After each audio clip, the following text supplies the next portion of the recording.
მოგესალმებით მეგობრებო, დიდი მადლობა რომ უყურებთ ჩვენს გადაცემას, რომელსაც დიდი გადაცემა ჰქვია. ჩვენ სტიქის გაშუქებიდან ვიწყებთ. თავარი პრობლემები მე მგონი დაიძლია, ამაზე ყველაზე კარგად ადგილობრივი ხელისუფლება დაგველაპარაკება. ჯერ ჩავრთავთ ბატონ გიორგი ურუშაძის, ეს არის გუბერნატორი, სახელმწიფო რწმუნებული გურიაში და შემდეგ ოზურგეთის მერს ავთანდილ თალაკვაძესაც გავესაუბრებით. გიორგი ურუშაძე ხასია, მოგესალმებით ბატონ გიორგი. მოგესალმებით შალვა, მივესალმებით თქვენს მაყურებელს. მადლობა თქვენი დროისთვის. რა სჩივა გურია? გურია საკმაოდ დიდი გამოწვევის წინაშე აღმოჩნდა ბოლო რამდენიმე დღის განმავლობაში. თქვენ ალბათ ადევნებდით თვალყურს უხვი ნალექის შედეგად თოვლის სახით მოსულმა უხვმა ნალექმა საკმაოდ სერიოზული პრობლემები შეუქმნა გურიის რეგიონს. თუმცა ყველა შესაბამისი სამსახური მობილიზებული არის და მუშაობს 24 საათიან უწყვეტ რეჟიმში, რათა მაქსიმალურად ეფექტურად და შემჭიდროებულ ვადებში იქნას ყველა ის გამოწვევა და პრობლემა დაძლეული, რომელიც ჩვენი რეგიონის წინაშე დგას. კი ბატონო, ესეთი კითხვა მაქვს. თავარი არის ძირითადი გზები რომ გაიწმინოს, მაგალითად ჩვენიერი უღელტეხილი, რომელიც იმერეთს და გურიას აკავშირებს, იცით ეს უღელტეხილი, ეს გზა გაწმენდილია ჩოხატაურის გავლით ზღვისკენ რომ მიდის. ეს ძირითადი გზა სრულად გაწმენდილია. უსაფრთხოდ არის შესაძლებელი გადაადგილება ამ მონაკვეთზე.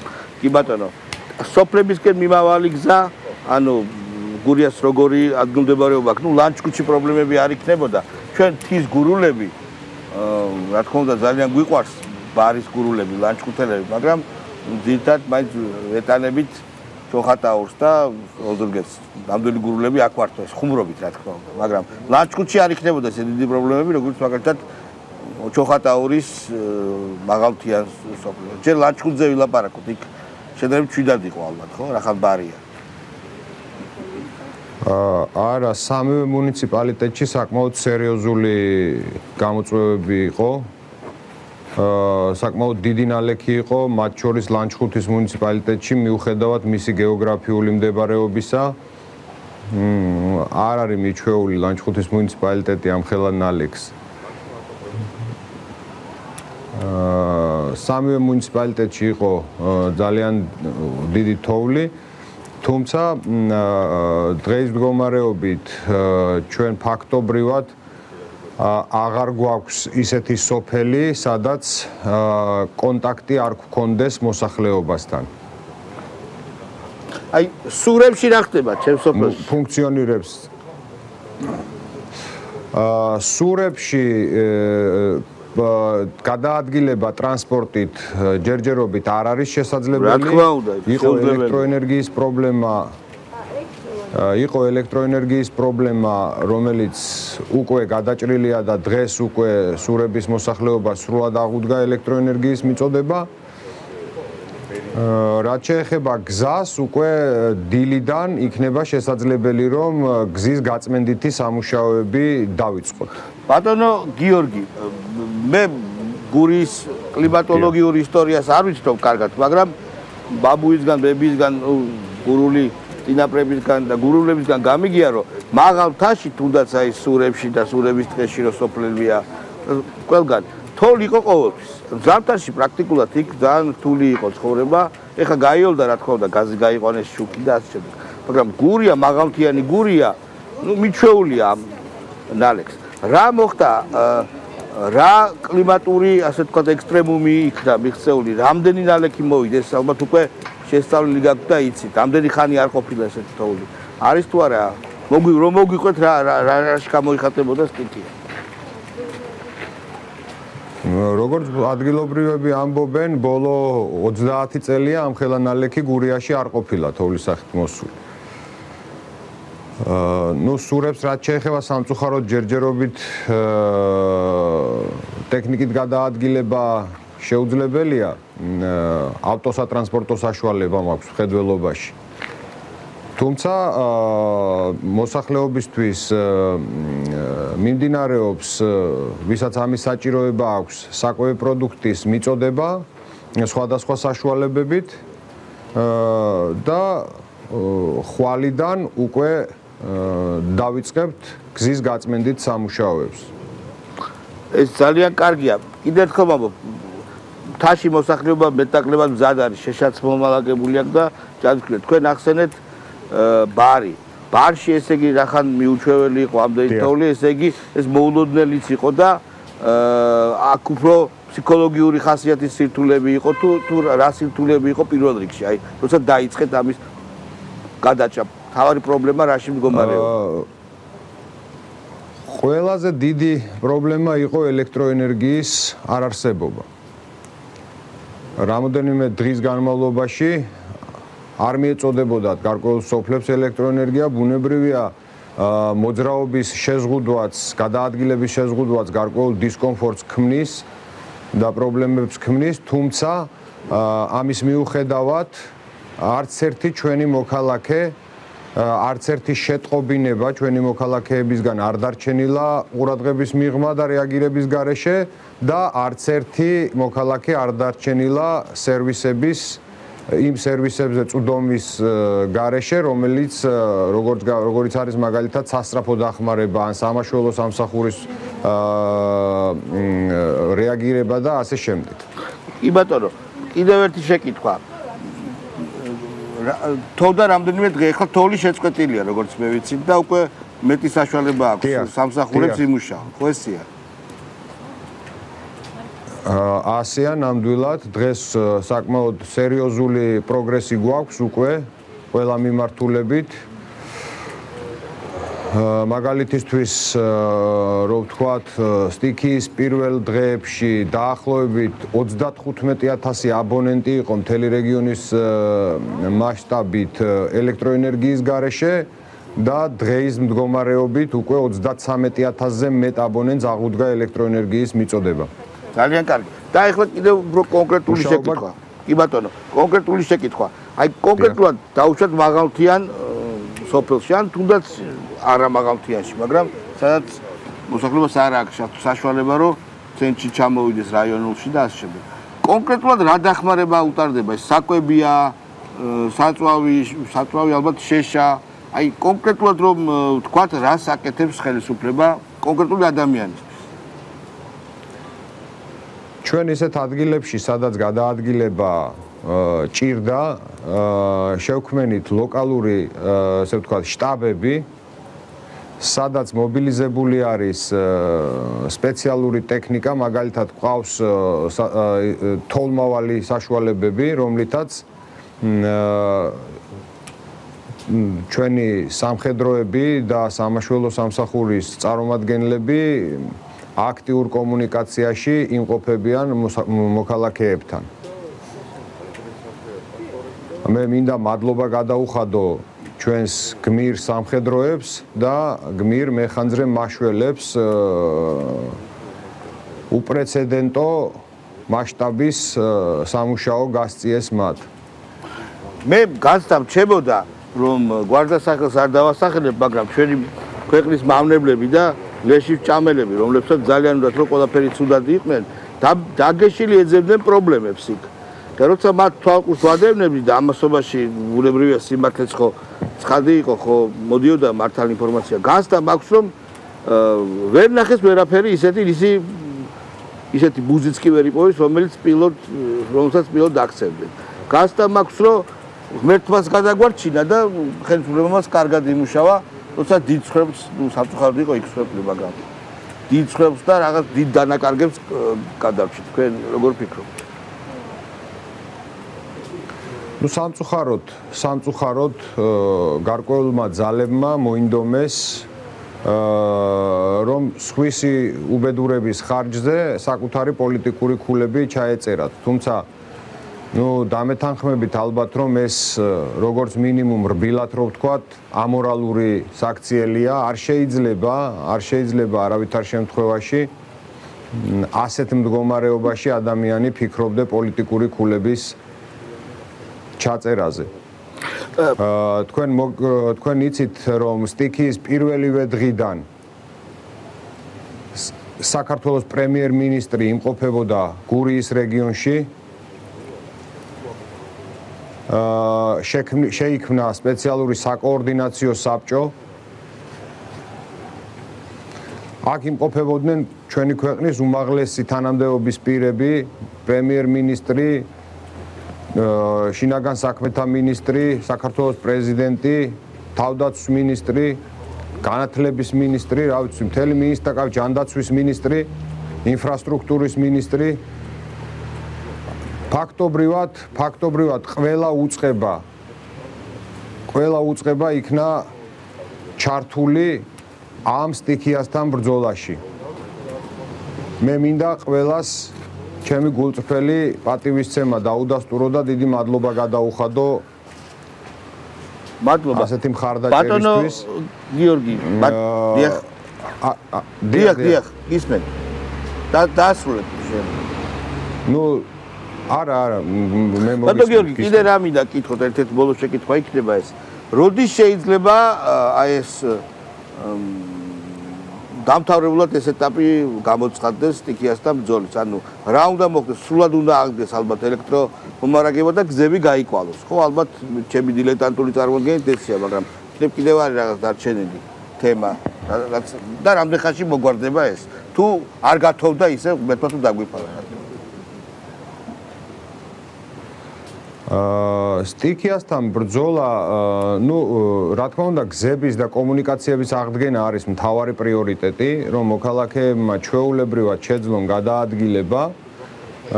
მათ კონდეთ წვდომა ყველა სერვისზე და აბსოლუტურად სრულად იქნას აღდგენილი როგორც ელექტროენერგიის, ასევე გაზმომარაგების მიწოდება.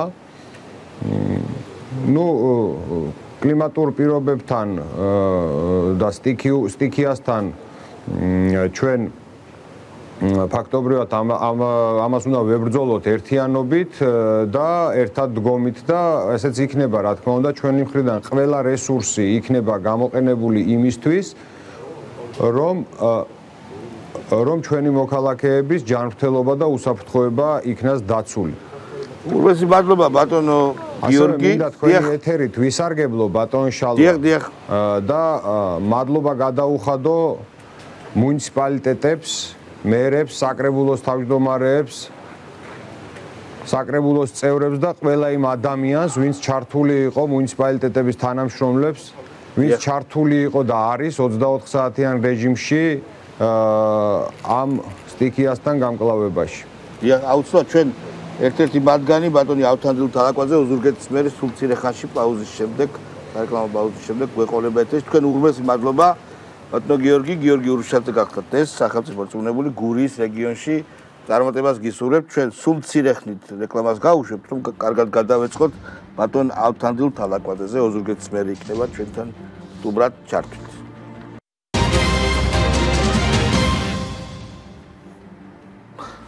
ბატონი ავთანდილ თალაკვაძე ოზურგეთის მერი შემოგვიერთდება ჩვენ ვაგრძელებთ სტიქიის შედეგებთან ბრძოლის გაშუქებას. მოგესალმებით ბატონო ავთანდილ.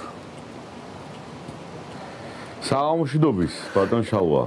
თქვენ ოზურგეთის მერი ბრძანდებით და მერიას ალბათ რამდენიმე სოფელიც ეკუთვნის განკარგვაში არის ხო თქვენი იურისდიქცია სოფლებზეც ვრცელდება ქალაქთან ახლოს სოფლებზეც ხო რამოდენიმეზე კი, რა თქმა უნდა, სრულად მთლიანად მუნიციპალიტეტი, რომელშიც შედის 39-ემი, 70 შემოქმედი მაგალითად დასახლებით.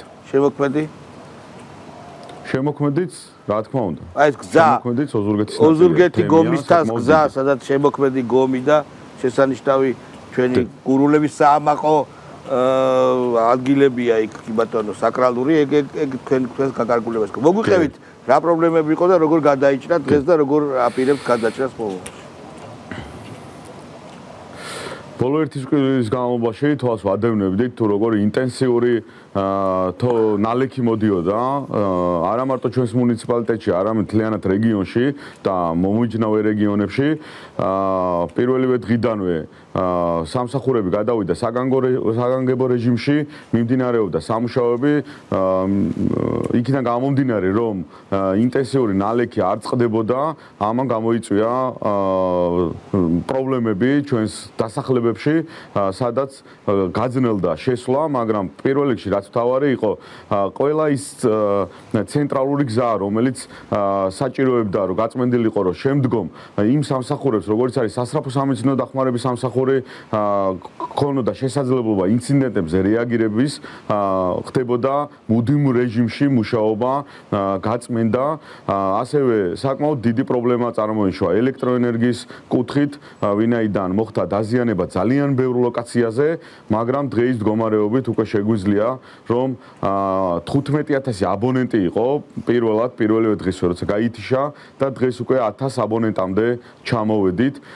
გაზმომარაგების კუთხითაც მაქსიმალურად შემცირებულია ის აბონენტები, რომელთაც გაითიშა, მიმდინარეობს და აბსოლუტურად ყველა დასახელებასთან არის კომუნიკაცია, იყო მცირე პერიოდი, როდესაც ინტენსიური თოვის შედეგად გაძნელდა, მაგრამ იქაც უკვე როდესაც თავდაცვის ძალები, სამაშველო სამსახურების ერთად დახმარებით შევედით აბსოლუტურად ყველა დასახლებაში, მოსახლეობას რაც სჭირდებოდა, ეს იყო კვება, ეს იყო პირველადი დახმარება, აბსოლუტურად ყველას აღმოუჩნდეთ, ასევე მნიშვნელოვანია ის, რომ მომენტალურად ჯანდაცვის სამინისტროს მიერ დამობილიზებული იყო ის პაციენტები, რომელთაც სპეციალური საჭიროებების მქონე ადამიანები, რომელთაც საჭიროებდნენ გადაუდებელ დახმარებას და პირველივე დღიდანვე მოხდა სიების შედგენა, თუ ვინ ადამიანები საჭიროებდნენ და ყოველდღიურ რეჟიმში იყო ჩართული.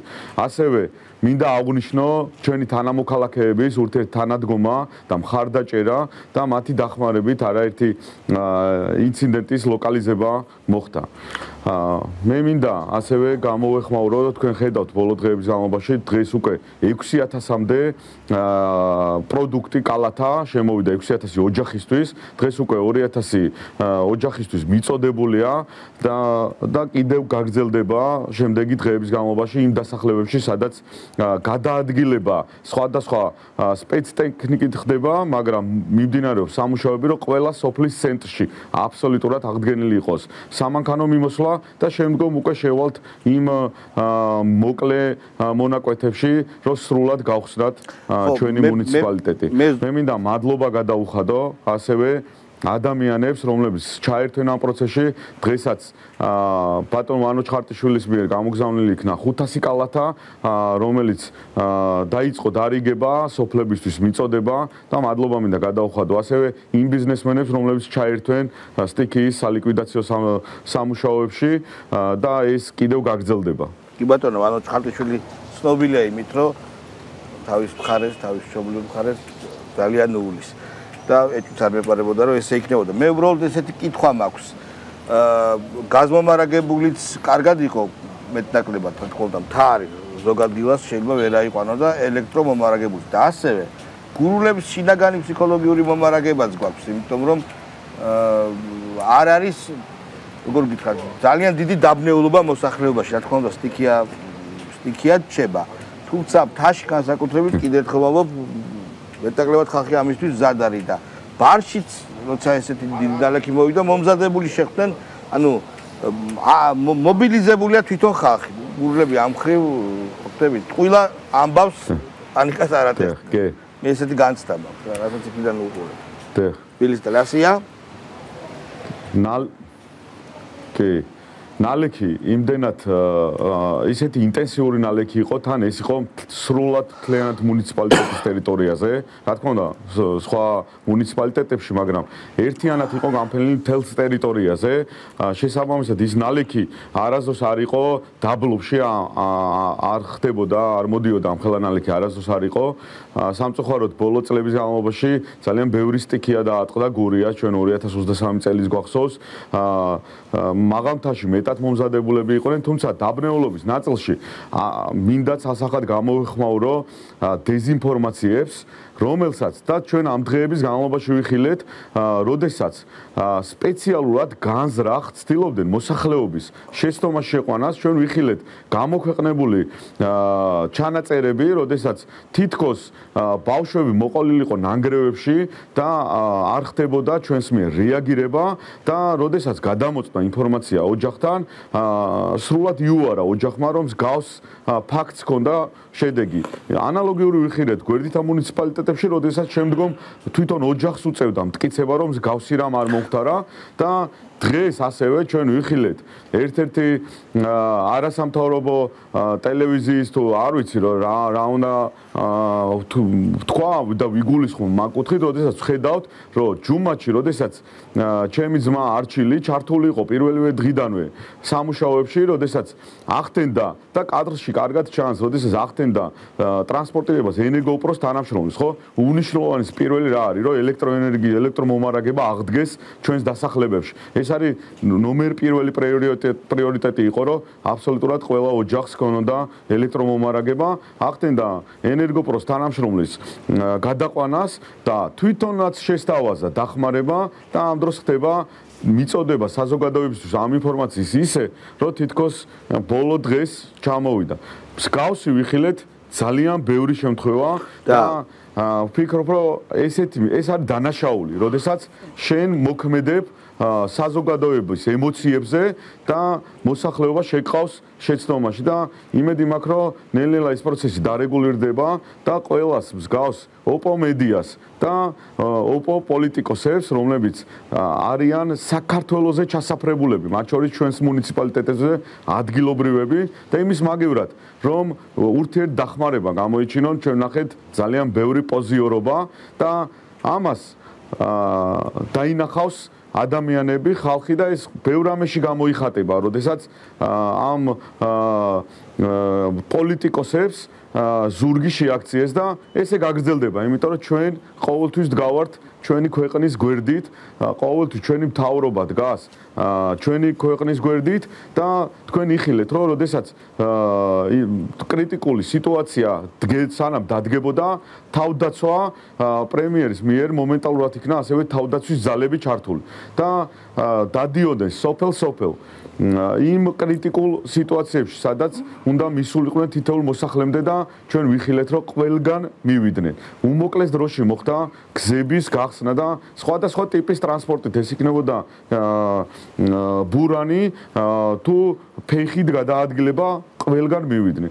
მაგრამ ამას ცდილობენ, რომ გამოეხმაურონ ესეთი დეზინფორმაციით და როდესაც ახლა ადამიანს ჩააწერინებენ იმას ამბობს, რომ 3 დღე არაფერი არ გააჩნია ელექტროენერგია და ამ დროს დილიდან საღამომდე TikTok-შია ჩართული, ხო? და იძახის თითქოს იქ ვარ ჩაკეტილი, ეს ხო სიცრუეა რა, ეს ხო ნათელია ჩვენი საზოგადოებისთვის და მსგავს ფაქტებს ყოველთვის გამოეხმაურებით.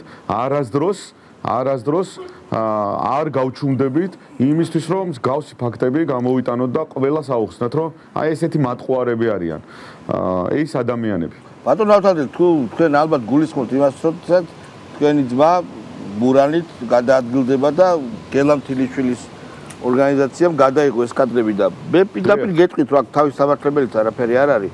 იმიტომ რომ ვისაც უნდა როგორც უნდა ისე აღიქვას. ბოროტი ადამიანი ამას აღიქვას, რომ აი შეერნობს და ყველა ადეკვატური ადამიანი ამბობს იმას, რომ იმ თოლში აბა ურმით ხوار ივლისა რა, ხარურები, ხარით და ურებით. ანუ ამაში მე ვერ ვხედავ ვერანაირ პრობლემას ამაში, რომ ვიღაცა ნაძირლები ამას ან არადეკვატური ხალხი ამას ვითომც და კომპრომატისთვის იყენებენ. ჩვეულებრივი კადრი იყო, როგორც თქვენ ახსენეთ, ენერგეტიკოსი გადახავდა თქვენს ძმას გასაკეთებლად მოხელი, ასე ვთქვათ, ხელოსანი და რა პრობლემა არის, ხო, ანუ მე მგონი, რომ ამას საერთოდ ყურადღებაც არ უნდა მივაქციოთ, რაც არ უნდა გააკეთოს ქართული ოცნების წარმომადგენელმა, თქვენმა ძმამ, მე რაც არ უნდა ვთქვათ, მაინც თითქოს და ცდილობენ გამოყენებას. თავარია ხალხმა დაინახოს და ხალხს კონდეს სიკეთე აქედან, თორე ისინი რაც ამბობენ, ჩაუვარდათ კოზინაციაში, მაგრამ ელოდნენ დიწვევს, ელოდნენ პრობლემებს და არ აყვა გურულები არ აყვნენ მათ, შეიძლება ასე ითქვას. კი ბატონო. დიდი მადლობა. გურულები გამოირჩევიან. გურულები გამოირჩენით რომ მათ ასეთი ხედვა აქვთ ხოლმე რა, კარგად უყურებენ პოლიტიკურ ნაწილსაც და კარგად ხედავენ ქმედებებსაც თუ როგორ ახორციელებენ ეს ადამიანები გურულებს ეხლა მოტყუებას და გურულებს ჩვენ გამოგვარჩევს გლობალური ზოგად პლანეტარული ასე ვთქვათ ხედვები და ამიტომ რაღაც ნაწილში ეს კარგია, აი წვილმან პროვოკაციებს არ აყვება გურული, მაგრამ ზოგადად პოლიტიკური დისკუსიის მომენტებს სხვა კუთხე ჩვენი ქვეყნის რომელიც ყველა მიყვარს პოლიტიკური დისკუსიის და ხედვების და პროვოკაციის გამოცნობის ნაწილში ჩემს მშობლიურ გურიას არაფერი არ შეეძლება. ეს ფაქტია და ამას არ უნდა ბევრი ლაპარაკი. დიდი მადლობა იმისთვის რომ ხართ ბატონო ავთო. ოზურგეთი აი განათებულია, მანქანები ჩვეულებრივ გადაადგილდება და ყველაფერი მათ ნორმაშია კონკრეტულად, ხო? მიმდებარე სოფლებში. მადლობა თქვენ რომ გვაძლევთ იმის შესაძლებლობას რომ საზოგადოებას სიმართლე მივაწოდოთ. ხო, დიდი მადლობა. ბევრი არაფერი ტყუილიც ვერ გავრცელდა, მოდი ესე ვთქვათ რა. ვერ მოახერხეს სტიქი იყო და პანიკის შექმნა რაღაც თითქოს მეორედ მოსვლაო და დაიქცა დუნიაო, მაგი ვერ გააკეთეს. ეხლა ეგ პირდაპირ თქვა და კარგია ეს და ძალიან კარგი სვასე უნდა ჩაუვარდეთ კოლზი დაცარში. უგმესი მადლობა რეკლამის შემდეგ ჩვენთან სოზარ სუბარი მოვა. კიდევ ერთი გამარჯვება ბატონი სოზარ სუბარია ჩვენი გადაცემის სტუმარი და შეგვიძლია უკვე პლანეტარული მასშტაბის პოლიტიკა ვახსენეთ და ვილაპარაკოთ ეს მათხვარი ზელენსკი არის ჩასული და ტრამპი ცემს ახლა პირდაპირ ეთერში არა, მაგრამ გვაქვს უკვე ვიდეოები როგორ გაბედა ზელენსკიმ ტრამპთან კამათი და ტრამპი და სხვა ვიცე პრეზიდენტიც ერთად პასუხობენ რომ ის არ არის დელიკატურად რა თქმა უნდა, ცემს დელიკატურად რომ ზელენსკი არ არის იმ მდგომარეობაში რომ ეხლა რაღაც ხმამაღლა ილაპარაკოს. შენი ადგილი იცოდეო და პარაშასთან მიუჩენენ ადგილს. მე რატო არ მიყვარს ეს კლოუნი? იმიტომ რომ სწორედ არა მარტო მის, მაგრამ მის კი ზედაც არის დაღუპული ქვეყანა, როდესაც სტამბოლის შეთანხმება ჩაშალა 22-ში და თავის ქვეყანას გამოუწერა ბილეთი ჯოჯოხეთში. აი, ამიტომ არ მიყვარს ეს კლოუნი. მე მგონი პირველი შთაბეჭდილება ესეთია შეცვეთა. მოგესალმები, მივესალმები მაყურებელს, მადლობა მოწვევისთვის. ზეგან გისმენდით გურულები პლანეტარულად ვაზროვნებთო და შეიძლება ვერ გამოვყო ესეთ მასშტაბებში, მაგრამ სულ ვამბობდი ერთ რამეს და ყველამ ვიცით ისედაც რატომ არის აუცილებელი ომის შენარჩუნება, მშვიდობის შენარჩუნება და ომის თავიდან არიდება. აი, პირველი ტყვია რო გავარდება, იმის შემდეგ ვეღარ მართავ მოვლენებს, მოვლენები გმართავენ შენ, ხდები მძევალი, ხდები აი უბრალოდ მონა, რომელიც იძულებული ხარ მიხვდა მოვლენებს და შენ აღარაფერს აღარ წყვეტს. ამიტომაც არის ყველაფერი უნდა გაგვეკეთებინა რომ ომი თავიდან აგვეცილებინა და მადლობა ღმერთს რომ ეს შევძელით. ამ ეტაპისთვის შევძელით და მომავალშიც ასე უნდა გავაკეთოთ. დღეს უკრაინა არის უმძიმეს მდგომარეობაში და ეს ამ შეხვედრაზეც გამოჩნდა. სულ ვამბობთ ხოლმე, ყველა მიცის, მაგრამ კიდევ ერთხელ გავიმეორებ ერთ-ერთი ბრიტანელი ის პრემიერის ნათქვამია რომ ბრიტანეთს არ ახავს მეგობრები და არც მუდმივი მეგობრები და არც მუდმივი მტრები აქვს ინტერესებიო და ასე მოქმედებს ყველა ქვეყანა და როცა ჩვენი ოპოზიცია თუ ენჯეები ამბობენ რომ როგორ შეიძლება ჩვენმა მეგობრებმა გაგვწირონ აი მაგალითი როგორც გაწირვაც არ არის მოდი პირდაპირ თქვა ყველა თავის ინტერესებს ჩვენ მეგობრებო გჭირდა ეგ და ეს ინფანტილიზმი და ეხლა ამ ხელისუფლებას ყველაზე ნაკლებად შეიძლება დაადანაშაულო ამაში ეს ინფანტილიზმი რომ რაღაცა ქვეყნები, რაღაცა ერები, რაღაცა ძალები არიან მხოლოდ კეთილები და არიან რაღაცა ქვეყნები, რაღაცა ძალები და რაღაცა ალიანსები მხოლოდ ბოროტება. აი რუსეთი არის აბსოლუტური ბოროტება, ამერიკის შეერთებული არის აბსოლუტური სიკეთე და ამ შაბთეთში სოფლიო არ მოქმედებდა არასდროს და არის მარტო ლოხებისთვის, ასე ვთქვათ, გოიმებისთვის, ასე ვთქვათ, რომ დააგოიმონ.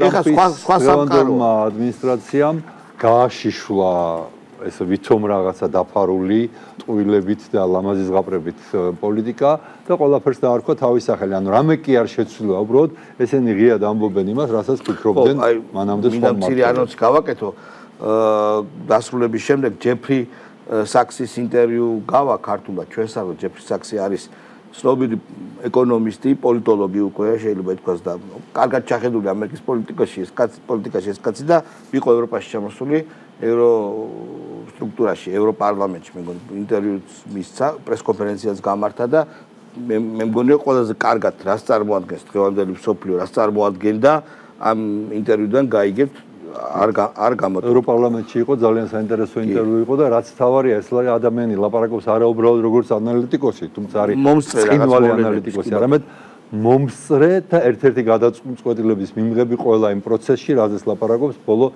40 წლის განმავლობაში. ადამიანი, რომელიც იყო ძალიან დიდი ხნით ჩასული უკრაინაში, პოლონეთში, აღმოსავლეთ ევროპის სხვადასხვა ქვეყნებში, რუსეთში და თურქეთში და ზუსტად იცის შიდა სამზარეულო ქვეყნის ისე როგორც ძალიან კარგია ბატონო ამერიკის შიდა სამზარეულო. სოზარჩებო. მოკლედ გამოვიდა საქართველოს პარლამენტის თავმჯდომარე, უბრალოდ გამოაქვეყნა Facebook-ში პოსტი, საიდანაც უფრო კარგად გავიგეთ კონკრეტულად რაზე წოლა იყო. ისე ბოდიში ერთი წუთით და ეხლაც რა თქმა უნდა ჯეფრი საკსაც გამოაცხადებენ რუსეთის აგენტად, თუმცა აღარ უნდა გაგვიკვირდეს, იმიტომ რომ ევროკავშირის საგარეო საქმეთა კომისარმა კაია კალასმა დღეს პრაქტიკულად ტრამპის გამოაცხადა რუსეთის აგენტად თლად არა, მაგრამ თქვა რომ რუსული ნარატივია ის, რასაც ლაპარაკობს. მას არ შეხვდა. ანუ ჩაიყვანეს იქ და დემონსტრატიულად არ შეხვდა. და ძალიან საინტერესოა კიდე ერთი რამე. ჩვენ ამბობს კაია კალასი ესტონეთის სახელით ვართ ნატოს წევრები და ნატო გვინდა ერთადერთი რამისთვის რომ რუსეთის მხრიდან მომავალი საფრთხე ავიცილოთ თავიდანო, მაგრამ როცა ჩვენი წარმომადგენლები, ჩვენი გუნდის წევრები ამბობდნენ რომ არც ნატო, არც ევროკავშირი ეს არ არის თვითმიზანი, არამედ არის მიზანი, რა გარკვეული მიზნის საშუალება და ეს მიზანი არის საქართველოს კეთილდღეობა, საქართველოს ტერიტორიული მშვიდობის აღდგენა. კარგად გვახსოვს, როგორი თავდასხმები იყო ჩვენთვის ზეოპოლიტიკის კონსტიტუციაში კი წერია ჩვენც ეს რაღაცა შესაძლებელი იქნება, მე მგონი, იმიტომ რომ ამ ხელადონის დოკუმენტში ესეთი ანაკლია სიტყვა მაინც არ უნდა ეწეროს. კონსტიტუცია ნამდვილად არ არის ის ადგილი, სადაც რომელიმე კონკრეტული ანაკლია მით უმეტეს სტატუსი ან რომელიმე ორგანიზაციის წევრობა უნდა ეწეროს, მით უმეტეს პირიქით ეს ძალიან ზოგადი იმ დროისთვის, როცა ევროკავშირი თქვათ მზად იქნება ჩვენს მისაღებად, თუ იქნება მზად. არასოდეს არ იყოს დაიჭალოს. არც ვიცით ევროკავშირში რას უზარ ტრამპი ევროკავშირს. მე ვუბრუნდები იმ თემას, პარლამენტის თავმჯდომარემ პოსტი გამოიყვანა, სადაც აღწერა კონკრეტულად შეიძლებოდა მისი შეხვედრა კელი დეგნანთან. როდესაც კელი დეგნანი, როგორც კარგი ბოსი, ისე ელაპარაკებოდა და სთხოვდა სანქციების მიღებას, ხო? და შემდეგ იყო შეხვედრა ღარიბაშვილთან, პრემიერთან. თქვენ ამაზე გაქვთ ნამუშევარი, მეტი იცით, რის თქმა შეიძლება, ანუ როგორი იყო ეს ზეწოლა, ეხლა შეიძლება უფრო კონკრეტიკის თქმა, ანუ რომ უთხრათ ხალხს, რომ რას გადაურჩით? ეს უბრალოდ ზეწოლა კი არ იყო, პირდაპირ მოთხოვნები იყო, რომ საქართველოს უნდა ჩაბმულიყო ომში, ეს გუნდში იცოდა, ყველამ თუ არა ყოველ შემთხვევაში უმრავლესობამ ნამდვილად იცოდა და გქონდა ეს ინფორმაციები, თუმცა რა თქმა უნდა ჩვენ გუნდი ერიდებოდა ამის საჯაროდ თქმას და სწორედ ამიტომ იყო, რომ ხალხის ძალამ, უпростоროდ თავიდან 3 დეპუტატმა და შემდეგ უკვე 9-მდე ავიდა ჩვენი რიცხვი, თქვით რომ ჩვენ ეს სიმართლე უნდა უთხრათ ხალხს, იმიტომ რომ ერთადერთი რასაც შეეძლო საქართველოს გადარჩენა იყო ხალხის სწორი ინფორმირება. როგორ მოქმედებდნენ ჩვენზე, ახლა ელჩი თითის ქნევას და მუშტის ბრახუნის თავისთავად არავის არ ეშინია, მაგრამ როდესაც გვაქვს შექმნილი ესეთი კულტი და ამ კულტის შექმნას ჩვენც უწყობდით ხელს, რომ ამერიკა, ევროკავშირი ესენი არიან ის შეუცდარი რომელიც არა მხოლოდ შეუმზადებელი, არამედ კეთილი ბიძები, რომელსაც მხოლოდ სიკეთე უნდა ჩვენთვის, ვერ დააჯერებ ხალხს, რომ იმას შეიძლება შენი ომში ჩართვა უნდადეს თავისი ინტერესებისთვის. და ამ დროს იქიდან მოდიოდა ესეთი რა ვქეთ ნარატივები, ესეთი ბრძანებები პირდაპირ, ესეთი განცხადებები, რომ მაშინ როცა უკრაინა იბრძვის, საქართველოს ღალატობს უკრაინას, საქართველოს ღალატობს თავის ევროპელ მოკავშირეებს, საქართველოს არ აკეთებს არაფერს, არ უერთდება არ უერთდება სანქციებს, არ აგზავნის მოხალისეებს უკრაინაში პირდაპირ თვითმფრინავით, ეს რაღაცა ხალხშიც იყო განცდა ესეთი, რომ რა შეუბეს ჩვენი ხელისუფლება ღალატობს თავის არჩეულ გზას, ღალატობს თავის მოკავშირეებს, ღალატობს ჩვენს ეროვნულ ინტერესს და სინამდვილეში ის იყო არა ეროვნული ინტერესი, არამედ ერის დაღუპვა. ეს უნდა სცოდნოდა ხალხს და ჩვენ ეს ვთქვით, ჩვენ ეს გამოვედით, ჩვენ ამის გამო მივიღეთ ძალიან ბევრი თავდასხმა, ძალიან ბევრი ლანძღვა, მაგრამ საზოგადოების დიდმა ნაწილმა იმდენად სწრაფად მიიღო ეს სიმართლე, რომ აი ვერც წარმოდგენაც კი ძნელი იყო იმ ეტაპზე, როცა ჩვენ ეს ნაბიჯი გადავდგით. მაშინ როცა ჩვენი მხრიდან ეს იყო ესე მიგვაჩნდა ჩვენ ყოველ შემთხვევაში თავგანწირვის ნაბიჯი, უცებ ხალხმა თქვა, რომ ძლივს არ გავიგონეთ სიმართლე და ამან გადაგვარჩინა ომში ჩართვას და ქვეყანა გადაარჩინა განადგურებას. ამ სიტყვის პირდაპირ მნიშვნელობით. რაზე იყო ლაპარაკი, ხა დეტალები მე მგონი ყველაფერი მოყოლილი გვაქვს სხვადასხვა დროს, მაგრამ მაგალითად ღარიბაშვილთან საუბარში ელჩმა პირდაპირ თქვა ესეთი რამე, რომ უბრალოდ პრემიერმა უთხრა, რომ რა 4-5 დღე ვიბრძოლებთ, აი რა უნდა ვიბრძოლოთ, ჩვენ რას შევუმატებთ ამ ომს, თქვათ რუსეთის დამარცხებაში, რა წვლილი უნდა შევიტანოთ და რას ნიშნავს თუ თქვენ ძალიან კარგად გაწვრთნილი არმია გყავთო, ეს ისე 2008 წელს არმია კი არ არის, ეხლა უკვე ბევრაძლიერი არმია არისო და თან ჩვენ მოგაწვდითო იარაღსო, იქ ნატოს საზღვარის გაქვთო, გამოგაძვით იარაღსა, რომ დამარცხდებით, იმის შემდეგ გახვალთ ტყეში და პარტიზანებად. ნუ აი სრული სიგიჟე და სრული რომ განადგურდებოდა ქალაქები და სოფლები. საჯარო განცხადებებშიც გაკეთებულა ხოლმე, მაგალითად ჩვენ გვახსოვს ეველინ ფარკასი, ამერიკელი ყოფილი დიპლომატი და ამჟამად ფრანკლინის კლუბი კი არ რა ქვია, ორგანიზაციის ხელმძღვანელი, მაკკეინის ინსტიტუტის ხელმძღვანელი, პირდაპირ გვეუბნებოდა, რომ ჯერთი რატო გგონიათო, რომ რუსეთი გაიმარჯვებს ამ ომში. მე რა რომ დაიწყებსო, მაგრამ დიდი რამე თქვენ შეგბრძოლებთო და დაამარცხებთ, შეძლებთ იმის დამარცხებას და ნუ თქვენ რომს და არ დამარცხდეთ, რუსეთი ხო დამარცხდება. თქვენ რო არ გაიმარჯვეთო, რუსეთი ხო დიდი ანგარიშით დამარცხდება და პირდაპირ მოგვიწოდებდნენ ომში ჩართვისკენ და რა თქმა უნდა ეს იყო დაუშვებელი, იმიტომ რომ ეს ნიშნავდა ჩვენი ქვეყნის განადგურებას. და ბოლოს როგორ ვთავრდება აგერ ვხედავთ თუნდაც დღევანდელი ინფორმაცია უკვე ნახევარსაათის ტრამპი რასეუნება ზელენსკის მესამე მსოფლიო ომს ნუ ეთამაშებით. ნუ გვეთქვით რას ვიგრძნობთ, რადგან თქვენ არ ხართ იმ მდგომარეობაში, რომ ეს გვიკარნახოთ. თქვენ ახლა არ ახართ კარგ მდგომარეობაში. ნუ პრაქტიკულად ეს არის, აი როგორ გითხრა, იცი, აი ვიღაცა აი კუჩურად რო თქვათ, ვიღაცა აი არ ვიტყვი, ვიღაცა ტიპს რო დაისვა უცროს შტერს სულელს და შენ ჭკუას არიგებ, ოღონდ ცოტა ისეთი მეთოდები. აი ამას გავს ეს ყველაფერი. პატარა ბიჭის გალახვას, მოდი ესე ვთქვა. ამიტომ რომ პირველი სანამ ტყვია გავარდება, მანამდე პროცესებს მართავ, მერე შენ არავინ არაფერს არ გეკითხება, პროცესები თვითონ მართავენ და ეს უნდა აგვეცილებინა თავიდან და მადლობა ღმერთს ეს თავიდან არ არის გამორიცხული რომ არ დამთავრდეს. ტრამპმა ვერ მიაღწია შედეგს. არ არის გამორიცხული, იმიტომ რომ ამაც იმედი აქვს გლობალისტური ევროპის ცახცახებს ევროპა რა თქმა უნდა ხა ეშინიათ, მაგრამ არ ამგონია რომ უცებ ჭკუა მოიკრიბოს ან მაკრონმა ან ახალი რო არის გერმანიის იგივე რო არის აბსოლუტურად და მათ ინგლისი ხო ვიცი და გულწრფელად მე იმდენად შორს არის პოზიციები ერთმანეთისგან რომ მიუხედავად იმისა რომ თითქოს ყველა ლაპარაკობს მშვიდობის შესაძლებლობაზე მე ძნელად წარმომიდგენია რა უნდა იყოს ის პირობები, რაზეც დათანხმდება რუსეთიც და უკრაინაც ორივე მხარე რო დათანხმდეს, თუმცა რა თქმა უნდა, მიუხედავად ამისა, მაინც ძალიან მინდა რომ ეს მშვიდობა შედგეს. ხო, მაგრამ აი როგორც ამბობენ, ყველაზე ცუდი მშვიდობა ჯობია ყველაზე კარგ ომს. ხო, მაგრამ აი გამოიკვეთა რომ მაგალითად რუსეთს აქვს აღიარებული 4 ოლქი უკრაინის. აქედან ორ ოლქი პრაქტიკულად დაპყრობილი აქვს. დონბასი ახლა ცოტა ხანში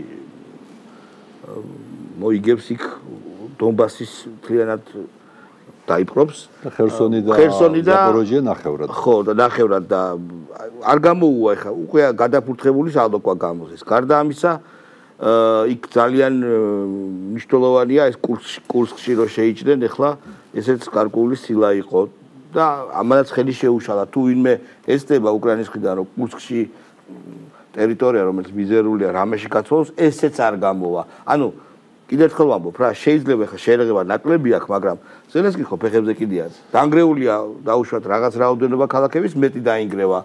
გარდაცვლილია, დაღუპულია ეს ვაშკაცი ხალხი ამდენი, 18 წლის ხალხს გაიწევს, ახალგაზრდებს გაიწევს და ისე გააგზავნებს. კურსკი ალბათ ყველაზე ნაკლებად არის პრობლემა, ისევე როგორც ნაკლებად არის პრობლემა ის პატარა ტერიტორიები, რომლებზეც რუსეთი შეჭრილია ხარკოვშიც, რამდენიმე მიმართულებით და სუმის ოლქშიც, მაგრამ აი კონსტიტუციას რაც თქვი, რას უზამს, ცოტა ძნელი წარმოსადგენია, იმიტომ რომ როგორ უნდა თქვას, რომ მე არ მაინტერესებს ის, რაც ჩემს კონსტიტუციაში ჩავწერე როგორც ჩემს ნაწილად და სადღაც ვავლებ საზღვარს, ეს ძნელი წარმოსადგენია.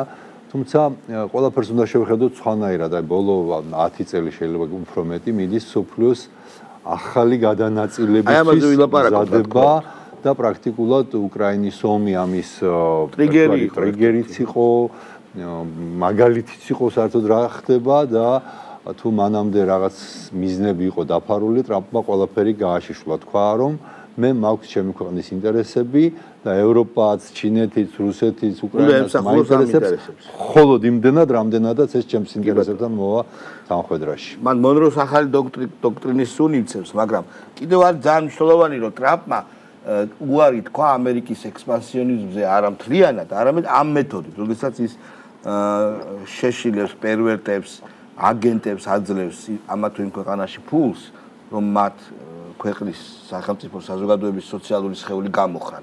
პრაქტიკულად ეს მეთოდი იყო, როდესაც აქ LGBT პროპაგანდაზე ხარჯავდა, ეკლესიასთან ბრძოლაზე ხარჯავდა, ეგრეთ წოდებული სამოქალაქო საზოგადოების შექმნაზე ხარჯავდა, აი ამ პერვერტებს, ამ გიჟებს აფინანსებდა, რომ მუდმივი რყევა ყოფილიყო სახელმწიფოში და ამით უნდოდა საკუთარი რეჟიმების დაყენება. ტრამპს აქვს ესეთი აზრი, რომ დაელაპარაკება დიდებს, პატარებსაც, მაგრამ ჯერ დიდებს და მკაფიოდ შესთავაზებს გარიგებას, მისთვის სასარგებლოს და ამ გარიგების ფარგლებში ის დაელაპარაკება, როგორც თვითონ ამბობს, ჩინეთს, ჩრდილოეთ კორეასაც, პუტინს ყველას.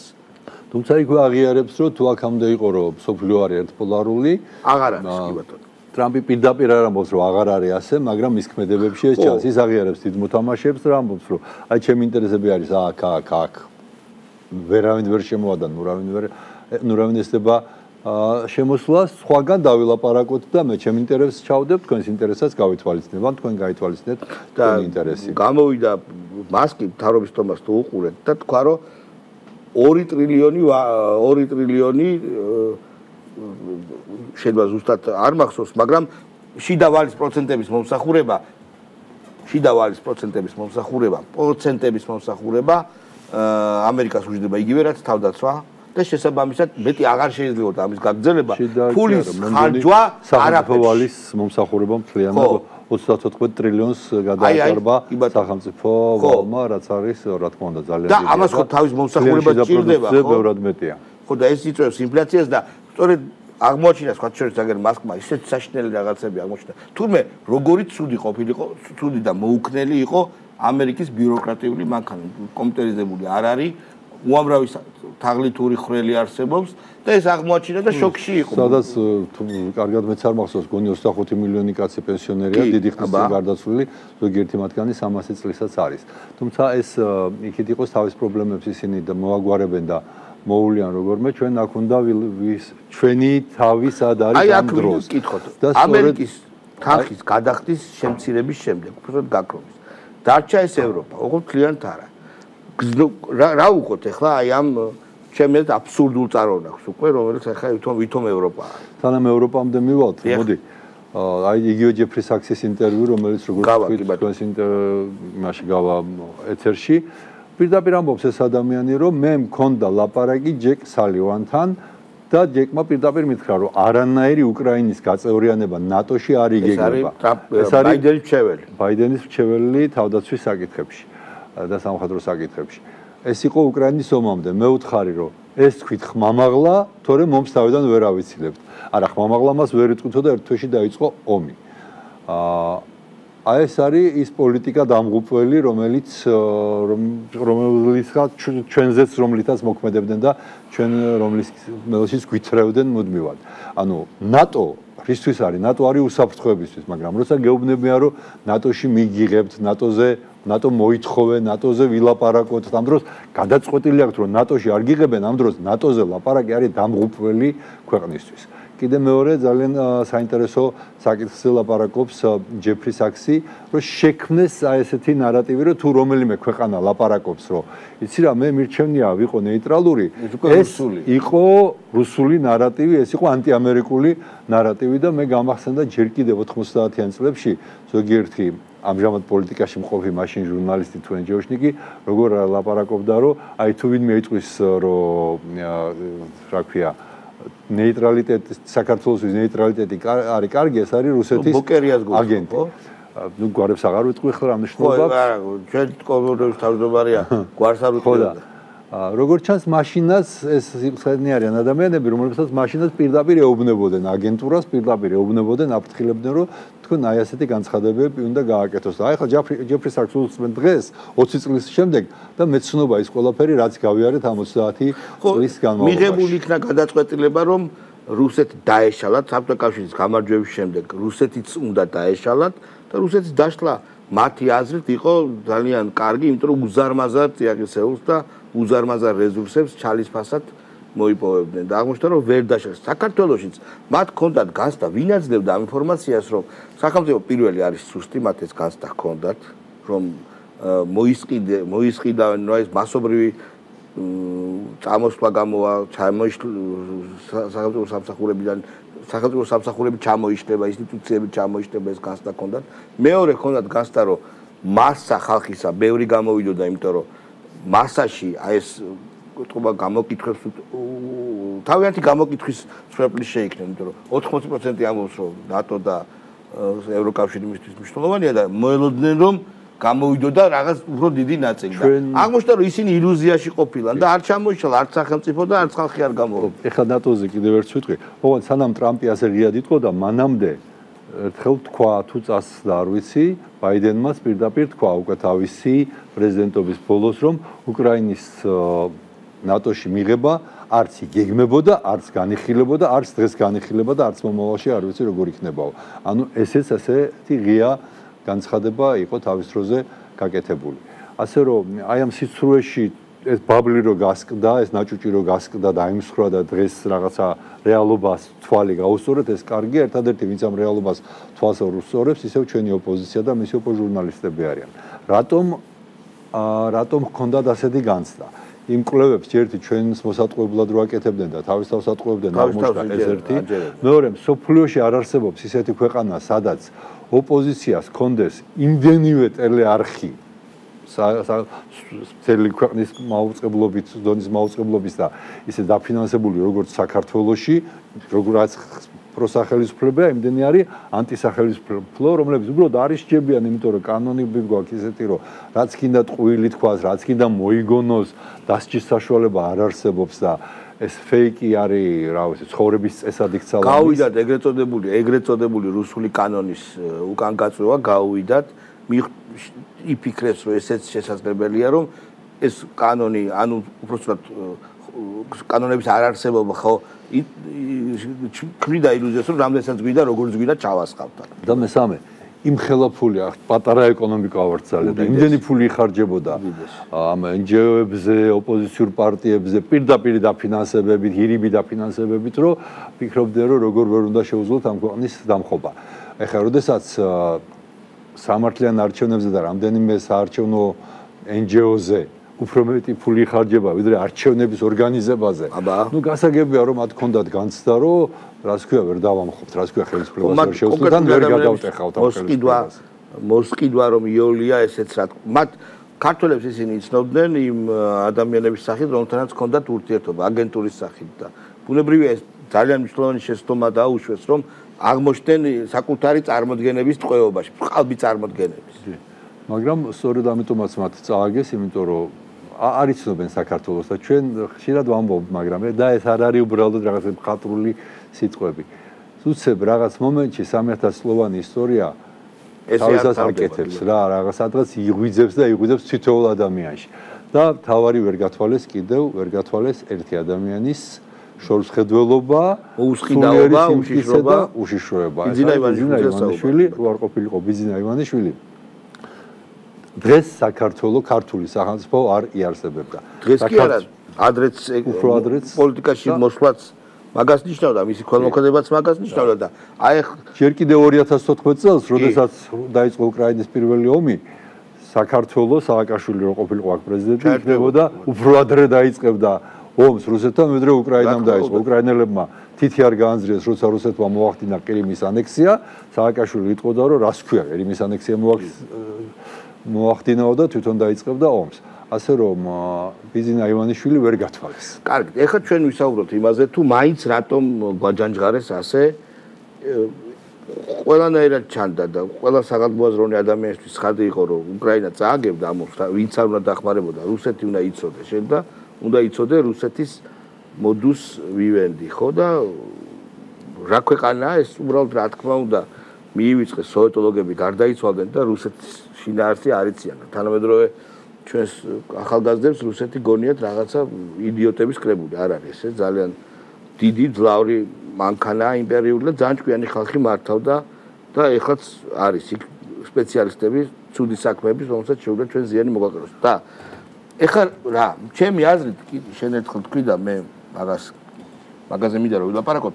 ჩვენ ხელი შევუწყეთ აი ამ ილუზიების შექმნაში, იმიტომ რომ ჩვენ რაღაცა კომპლექსების თუ რაღაც ასე იყო მაშინ საჭიროს ამბავში ძალიან ეს კიბო ხო ლიბერტარიანული ლიბერდებილური კიბო შეუშვით ძალიან ბევრ ჩვენთვის ძალიან სასიცოცხლო ორგანიზმში. აგრეთვე ახლა განდევნახდება NGO-შტიგები აღარ მიიღებენ მონაწილეობას კანონების განხილვაში.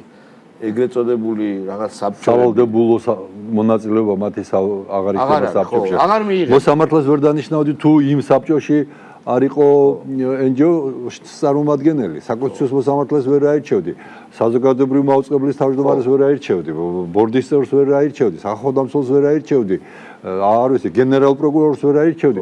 ყველა გადამწყვეტ იმაში თანამდებობის პირის არჩევაში სავალდებულო იყო. ხმა ჰქონდათ მათი მონაწილეობა და გადამწყვეტი ხმა ჰქონდათ ხშირად და თან ასენი არიან ადამიანები, თქვათ ოპოზიციისგან განსხვავებით, რომლებსაც ნულოვანი ლეგიტიმაცია აქვთ. ნულოვანი ლეგიტიმაცია, იმიტომ რომ არავინ მათ არ ირჩევს, არავინ მათ ხმას არ აძლევს. ოპოზიციას რაღაც პროცენტი აქვს, ხო, ვიღაცას 15, ვიღაცას 0.5, მაგრამ ვიღაცა ზურგს უკან უდგას, ამათ ზურგს უკან არავინ არ უდგათ უცხოური ფულის და უცხოური გავლენების გარდა და ეს რა თქმა უნდა აღარ იქნება. ეხლა მაინც რატომ გვაჯანჯღარეს ამდენი და საერთოდ რა ხდებოდა ქვეყანაში და ბარემ იმასაც რო თქვით რომ ჩვენს ხელი შეუწყვეთ. ხელი შეუწყვეთ ბევრი რამის გამო. ხელი შეუწყვეთ პირველი იმიტომ რომ ეხლა ერთად გავიარეთ ხო ორი ადამიანი ვართ აქ ვინც ეს ცხოვრება ერთად გავიარეთ საბჭოთა კავშირის შემდეგ საბჭოთა კავშირთან ბრძოლაში მაქვს გატარებული მთელი ჩემი სტუდენტობა და სტუდენტობის შემდგომი გარკვეული წლებიც დასავლეთი იყო ჩვენთვის თავისუფლების სამყარო და ამ ილუზიებში ვცხოვრობდით ჩვენც ეს ერთი მეორეც რო წარმოვიდგინოთ შევარდნაძის პერიოდი როდესაც მინისტრის ხელფასი არის 52 ლარი, თანამშრომლის სადღაც 20-30 ლარი, სამინისტროს თანამშრომლის და ამ დროს არის NGO-შნიკი, რომელსაც აქვს 500 დოლარი, 800 დოლარი, 1500 დოლარი. ნუ ცხადია ის თავს ბევრი მიდიოდა ესეთი ცოტა მაინც ინტელექტთან წყრალად რო არ იყო ესეთი ადამიანი მიდიოდა ამ სფეროში. მეორე ისინი ზემოდან დახურებდნენ ყველა დანარჩენს, იმიტომ რომ რაღაც ესეთი ელიტური ფენა შეიქმნა. მე ურთიერთობები ჰქონდათ დადიოდნენ მიღებაზე რაღაცა და მოკლედ ატარებდნენ უზარმაზარი ფული ჰქონდათ რომელსაც ტრეინინგებს უტარებდნენ სხვებს და რაღაც მასწავლებლების როლში იყვნენ და ამანაც შექმნა ესეთი ყალბი წარმოდგენები სახელმწიფო მოწყობაზე და ჩაბეტონდა ეს NGO სტატუსი როგორც რაღაც ხელშეუხებელის კასტა ისე როგორც ჟურნალისტის გახდა ესეთი ხელშეუხებელი კასტა რომელსაც სიტყვა არ უნდა შეუბრუნო ის თუ იტყუება და ცილს გწამებს და შენ ეწყურო შენ მატყუარა ხარ ესე იგი შენ ხარ რაღაცა ზეწოლას ახდენ თავისუფალ პრესაზე და ესეც ჩავაბეტონეთ ამასაც ჩვენ უწყობდით ხელს ეს მეორე მესამე რატო იყო ზეწოლა ესეთი აი მართლა რომ სახელმწიფო დივნის პრეს სამსახურში პრეს დივანი კვირაში კი არა დღეში ორჯერ საქართველოს უნდა ეხსენებინა და საქართველოს იყო ერთ-ერთი მთავარი თემა ომს არ ახსენებდნენ უკრაინის ისე ხშირად როგორც საქართველოს დღეს აღარ ახსენებენ და ეს თავისთავად კარგია. ეს რატომ დუმა? რატომ იყო ახლა დღეს რო გადავხედოთ რა ხდება, უცებ მე მგონი მივხვდებით რატომაც ხდებოდა, იმიტომ რომ რაღაცა გავეჩხირეთ თევზის ფხასავით ყელში. როცა ეგონათ რომ ყველაფერი ჰქონდათ მოგვარებული, ყველგან ბატონობდნენ, ევროპა პრაქტიკულად რასაც ეთყოდნენ იმას ისე მოიქცეოდა, სადღაც ვიღაცამ რაღაცა გაბედა მათ საწინააღმდეგოდ წასვლა და აგევ ნახეთ რომ რუმინეთში ჯერ გააუქმეს არჩევნები, შემდეგ საერთოდ პრეზიდენტის დაიჭირეს და იდემის გუნდის რამდენიმე წევრი დაიჭირეს და ისეთი მუხლები წაუყენეს, აი დემოკრატიასთან საერთოდ შეხება რო არ აქვს ამ მუხლებით ადამიანის გასამართლებას. გერმანიაში რო არ ყოფილიყო მასკის მხარდაჭერა და გაუქმების მხარდაჭერა აკრძალავდნენ საკონსტიტუციო სასამართლოდ IAFD-ს, ალტერნატივა გერმანიისთვის ამ პარტიას. და უკრაინაში ვიცით, რომ საერთოდაც გადაწყვეტილებებს ვერ იღებენ ვერანაირს, მთლიანად ემორჩილება სასამართლოც, აღმასრულებელი ხელისუფლებას პარლამენტის გარედან იმართება.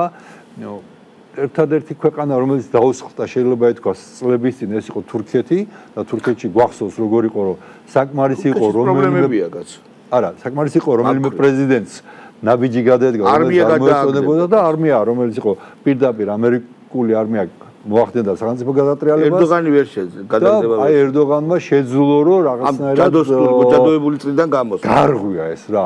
ამის შემდეგ მოუწყეს სახელმწიფო ამბოხება, მოუწყო ადამიანმა, რომელიც ამერიკას აფარებდა თავს, გარდაიცვალა. ოზგანი კი არა დამოვიწყდა რა ქვია? ოჯალანი. არა. ოჯალანს სხვა შორის თურქებს მოუწოდა, ოჯალანზე გამახსენდა, იცი? ქურთებს მოუწოდა, თურქეთში ხორებ ქურთებს რომ შეწყვიტონ ხო და ოჯალანი ხო ცალკე საკითხია, მაგრამ ვერ მოერიენ ამ შემთხვევაში, თუმცა შეუფინეს ეკონომიკური პრობლემები მაინც დღევანდელ თურქეთს და აქ უცებ თურქეთი მაინც ხო გარკვეულწილად დიდი სახელმწიფოა, ძლიერი სახელმწიფოა, 80 მილიონიანი მოსახლეობით, ნატოს მეორე არმია არის თურქული არმია ამერიკის შემდეგ და თუმცა თლად ნატოსიც აღარ არის უკვე შეიძლება ითქვას, მას თავისი ინტერესები აქვს სირია დაიკვირდა და ტრამპა მისცა პრაქტიკულად ხო და მის ტერიტორიაზე ნატოს ბაზები არის განთავსებული და უცებ გამოვიდა საქართველოს რომელმაც თქვა რომელიც ეგონათ რომ მართავდნენ როგორც უნდა თან გადაატრიალებდნენ ხელისუფლებას როცა დასჭირდებოდა უცებ თქვა რომ არა მე თქვენი თამაშის წესებით არ ვითამაშებ მე სასამართლოს არ დაგითმობთ ამაზე იყო ყველაზე დიდი ზეწოლა 2012 წლის 1 ოქტომბრიდან მოყოლებული ყველაზე დიდი ზეწოლა იყო სასამართლო რო არ უნდა დაგვეთმო. იყო სხვათა შორის მაშინ რო გავიმარჯვეთ 1 ოქტომბერს გავიმარჯვეთ და 2 ოქტომბერს უკვე იყო მოთხოვნები რომ აი კონკრეტული მინისტრები დატოვეთო რა თანამდებობაზე. ახლა აღარ დავასახელებ ამ მინისტრებსაც, მაგრამ პირდაპირ ბატონ ბიზნესთან მიდიოდნენ და ითხოვდნენ რომ აი ეს კონკრეტული მინისტრი უნდა დარჩეს თანამდებობაზე და რა თქმა უნდა ეს არ იქნა გათვალისწინებული. სასამართლოს გთხოვდნენ არ გავითვალისწინეთ. აგრესიულად ითხოვდნენ სასამართლოში ამბოხებაც მოაწყეს. ჩვენ გვახსოვს რა როგორ პირდაპირ მიდიოდნენ მოსამართლეებთან და ჯიდნენ იმით რომ ამერიკაში აღარ გაგიშვებთო და პირდაპირ დაასანქციონეს მე მოსამართლეები და მათი ოჯახის წევრები. ეს ხო დაუფარავად აკეთებდნენ ამას.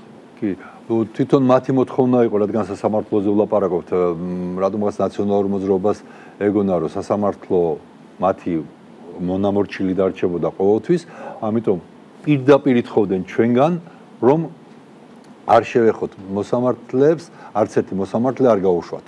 კონკრეტული გვარებით, სახელებით, არასამთავრობო ორგანიზაციის წევრები მოდიოდნენ და ელჩები მოდიოდნენ. ელჩები გასაგები ევროკავშირი, ამერიკის, NGO-ები, ისევ სამართლიანი არჩევნები, ეს გიგაურის კანტორა, ესე ღიად ითხოვდნენ ამას, მაგრამ როდესაც მოსამართლეებმა ნახეს, რომ მათ თუ არავინ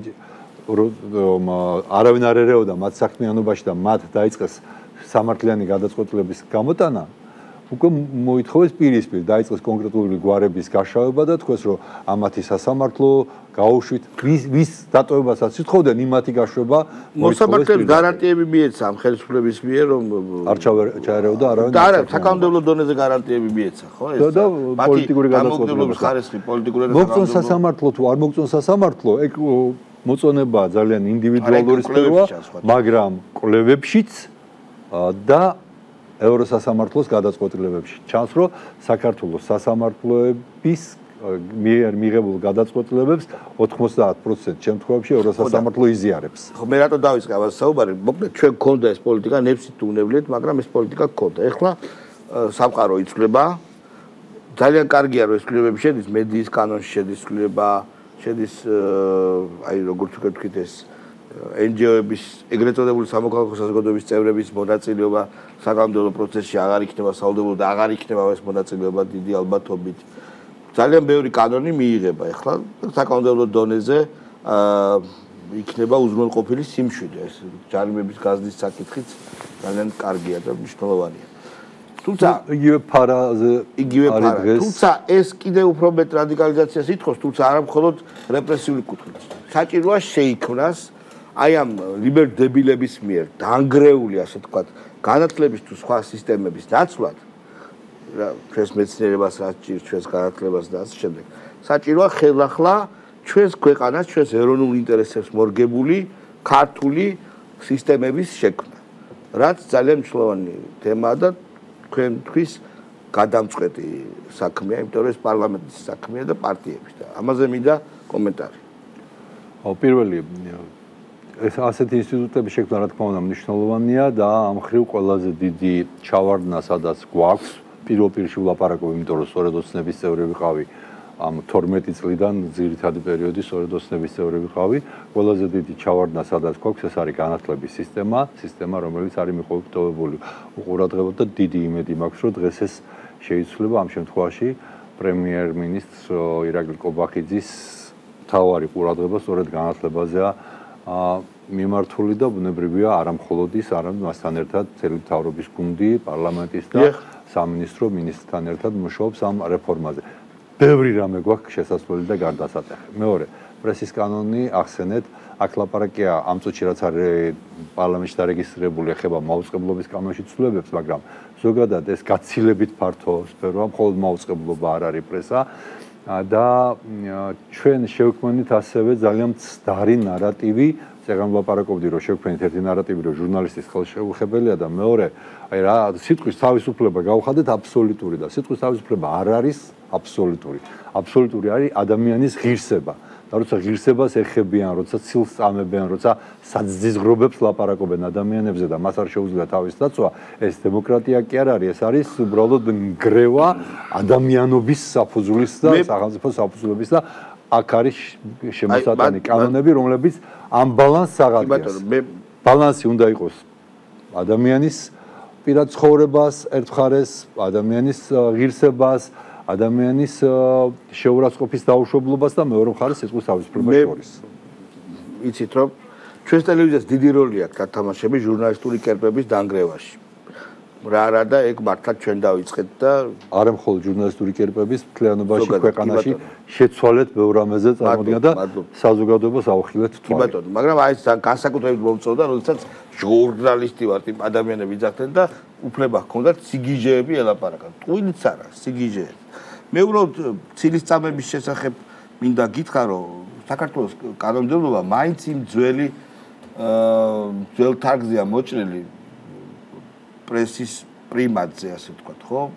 და რაც არ არის სწორი, იმიტომ რომ უნდა შეიტანონ კოდექსში, ალბათ არ ვიცი სიცხში რამდენად, მაგრამ თუნდაც სამოქალაქო კოდექსში თავი სადაც მედიის ასადმი დავები სწრაფად უნდა განიხილონ და უნდა განიხილონ ეფექტურად და პლუს ჯარიმების რაოდენობაც უნდა გაიზარდოს.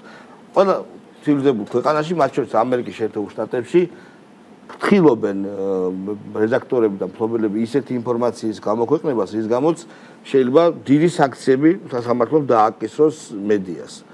ეს იქ უზრუნველყოფილია და აქაც საკანონმდებლო ბაზა უნდა იყოს სამხრივ მოწესრიგებული. ესეც შეაშინებს ბუნებრივია ადამიანებს ფეიქ ნიუსების გავრცელებას. ჯარიმას გაზრდა კი არ არის მთავარი არის ჯარიმა იყოს ადეკვატური იმისი ვისაც უჩივი. შეიძლება როცა კერძო პირს უჩივი წილიწადების გამო ან რაღაც პატარა სააგენტოს იყოს 500 ლარი საკმარისი, მაგრამ დიდი ტელევიზიის შემთხვევაში, რომელსაც მრავალ 10 მილიონიანი დაფინანსება აქვს, შეიძლება მართლა მილიონიც არ იყოს საკმარისი, რომ შემაკავებელი იგზნონ მათ ეს ასე მუშაობს. განსაკუთრებით ამერიკაში ასე მუშაობს სისტემა და ევროპაშიც ასე მუშაობს. იგივე სისტემა უნდა გადმოვიტანოთ ჩვენთან. კიდევ ამბობ, ადამიანის პატივი და ღირსება უნდა იყოს დაცული. ადამიანის ღირსება არის ხელშეუვალი და მას არ აქვს გამონაკლისი, განსხვავებით თქვა სიტყვის თავისუფლებისგან თუ რომელიმე სხვა თავისუფლებებისგან. პირადი ცხოვრების ხელშეუხებლობა უნდა იყოს დაცული.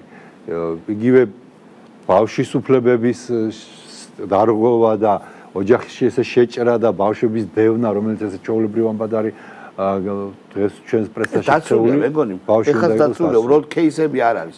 აი არასრულწლოვანიდან ინტერვიუს აღების წესები არსებობს, რომელსაც არ გვევს, ხო, ეს ფეიქ მედია. ნუ, როცა ლაპარაკია თქვა ამ შემთხვევაში მაუწყებლობის კოდექსში ეს ყველაფერი უფრო დეტალურად არის გაწერილი და ზოგად მედიაში ნაკლებად, მაგრამ მაუწყებლობის შემთხვევაში ეს არის თვითრეგულირების მექანიზმი ინდობილი, რომელიც ბუნებრივია არაფერს არ აკეთებს. უბრალოდ ცოტა ჩვენ გვაქვს საქმე მიზან მიმართულ ქმედებებთან, ამ ადამიანებმა იციან რომ შეიძლება სასამართლოებით წააგონ და საზოგადოების უდიდეს ნაწილში რა პრესტიჟი აქვს. პრესტიჟსაც არ უთხრდებიან, იმიტომ რომ პრესტიჟის დაცემასაც არ ერიდებიან, რაც არ არის იმას.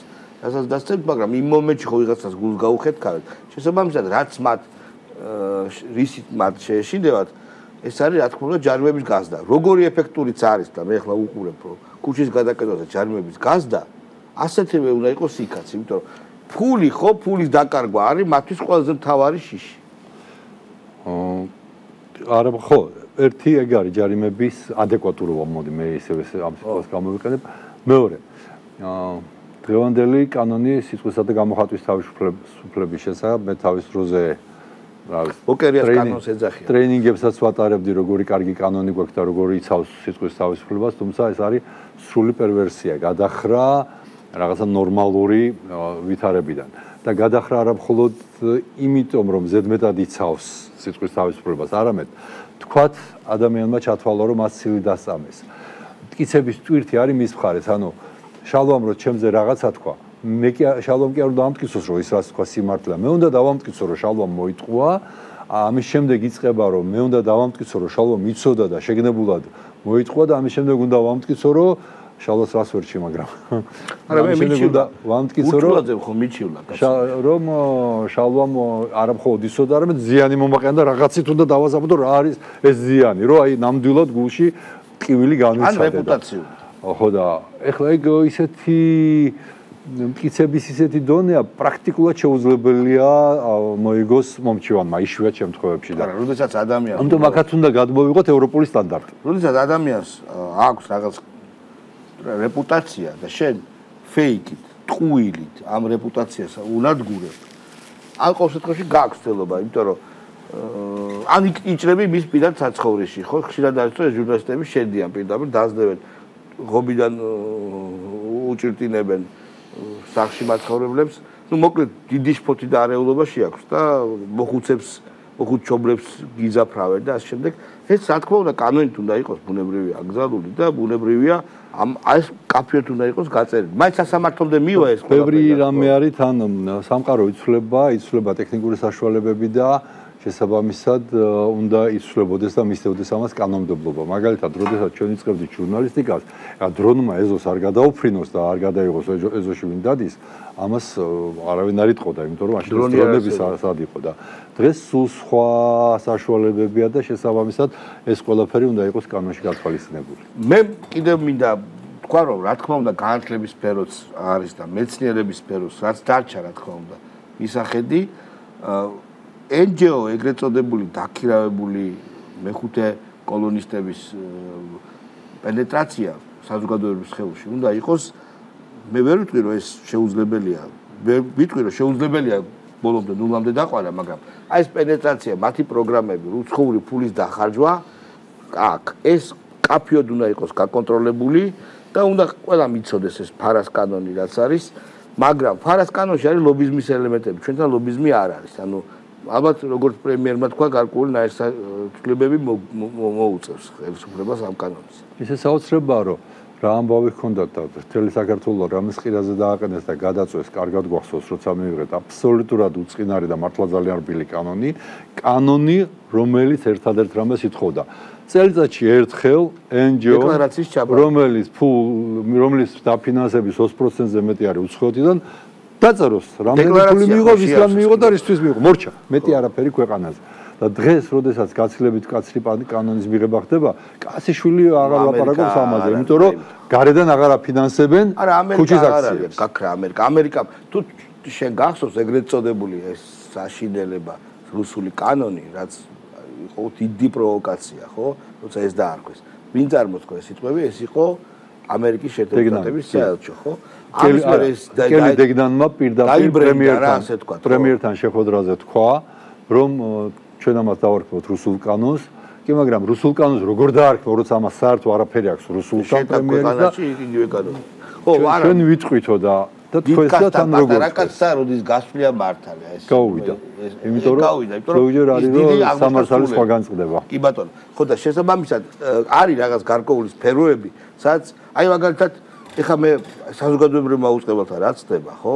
ჩვენ მეგობარია იქ ხელმძღვანელი, რომ გაოცებული ვარ. ანუ რაღაცა მაინც უწევს აი ამ სიგიჟეებისთვის დროის დათმობა ამ არხის მენეჯმენტს. ეხლა მე უყურე იმ სტომას, ეს არის აბსოლუტური სიგიჟე, სოზა. ეს არის ვიღაცა შეშლილი ადამიანები, აბსოლუტურად მართლა არ ვაჭარბებ ღმერთი ჯული რომ გიჟები უბრალოდ ხედავ რაღაც სიგიჟეებზე ედავებიან და მე რო ეკითხები ყოფილ თანამშრომელს ან მოკლედ შენზე პირადად ზეწოლა ჰქონდა თუ არა და არაო. ანუ აქეთ შეიძლება საზოგადოების უმრავლესობას ჰქონდეს საზოგადოება უწყობდა პრეტენზია რომ ზედმეტად ხო არ უწევს საზოგადოებრივმა მაუწყებელმა სწორედ აი ამ გიჟების ეთერში დასმით გამოაჩინა პირველი მათი სახე და მეორე რა სიგიჟეებს ითხოვდნენ ეს დაანახა საზოგადოებას. ვიღაცა შეიძლება გონებოდა რომ მართლა საქმეს ხო არ აკეთებენ ის რაღაცას ხო არ ითხოვენ ისეც რაც ეკუთვნით და გამოჩნდა რომ სათქმელი არაფერი აქვს და რასაც ლაპარაკობენ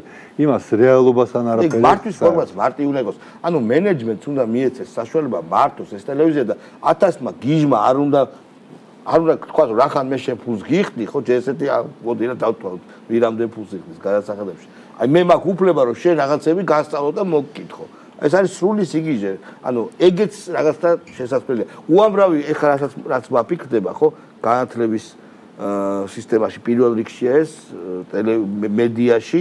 აი სადაც მათ კონდეთ აი ეს ჭია სადაც შეუშვეს ის ჭიები არის მოსაკლავი და ამოსავალი. რაც შეეხება ზოგადად NGO-ებს იმ კლასიკურ ქვეყანაში ამერიკის შეერთებულ შტატებში რამდენიმე NGO-ს გარდა ძირითადად ესენი არიან ორგანიზაციები, რომლებიც ფულს იღებენ გარკვეული ჰუმანიტარული საქმიანობის განხორციელებაში. უვლიან თქვათ იქ სადღაც ზოგი რაღაცა ობოლ ბავშვებს, ზოგი მოხუცებულებს, ზოგი ცხოველებს, ზოგი რაღაცას. ანუ ბუნე გარემოს დაცვა, ჩვეულებრივად ეს არის დაფინანსება, რომელიც რაღაცა სახელმწიფო რასაც უნდა აკეთებდეს, იმას აკეთებენ სახელმწიფოს ფინანსებით. აი ეს არის პირველ რიგში და მეორე, რასაც შეიძლება იყოს ძალიან დამღუპველი NGO-ების საქმიანობა, გამოჩნდა თუნდაც აი ამ კანადასა და შეერთებული შტატების მაგალითზე დღეს. ესე იგი, კანადაში ნავთობისა და გაზის საბადოები ძირითადად არის წყნარი ოკეანის ოკეანის სანაპიროზე, დასავლეთით და მოსახლეობა უმეტესად ცხოვრობს აღმოსავლეთით.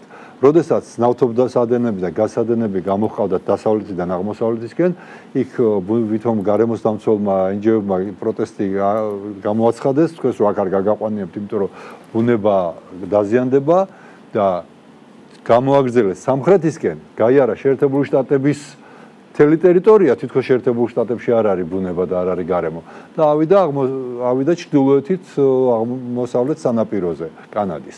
ანუ აღმოჩნდა რომ კანადა დღეს რო რაღაც ზედმეტი სიტყვა თქვას, მთელი ეს მილსადენები გადის შეერთებული შტატების ტერიტორიაზე, ნებისმიერ წუთს შეუძლია გადაუკეტოს შტატებმა ეს მილსადენები.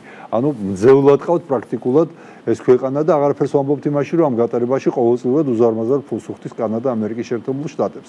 აი ესეთი იარაღი არის ამ გლობალური მოთამაშეების ხელში ეს NGO-ები და საბედნიეროდ დღეს ჩვენს ამ მავნებლებს ერთი დაფინანსების წყარო მკვეთრად შეუმცირდა შეერთებული შტატებიდან და მე მოუწოდებ ხელისუფლებას რომ მკვეთრად გაკონტროლდეს ის დაფინანსება რომელიც მოდის ევროკავშირიდან ჯერ კიდევ და ევროკავშირის განცხადებები და მისი ეს ვოიაჟები რაიონებში კიდე არის უბრალოდ უპატივცემლობა საქართველოს სახელმწიფოსადმი, საქართველოს კონსტიტუციისადმი და კარგი იქნება ესეთ ელჩებს თავისი ადგილი მიუჩინოს ხელისუფლებამ თუ საჭიროა საერთოდაც მე უბრალოდ ეხა უყურებდი რატად გამოცხადების დონემდე. ჰედლაინებს ზელენსკისა და ტრამპის შეხვედრიდან და არ ვითარდება მაინდა-მაინც ზელენსკისთვის კარგად ამბავი, იმიტომ რომ ტრამპი კაფიოდ მოითხოვს ომის დასრულებას და ეს როცა ტრამპი რაღაცას კაფიოდ მოითხოვს ამხედა ქვეყანა, რომელზეც არის არა მარტო ხო შეიძლება ინგლისის პრემიერს კითხა რომ თქვენ მაგარი ვაჟკაცები ხართ, მაგრამ რუსეთს რო გაუკლავდებით მარტო და არაო.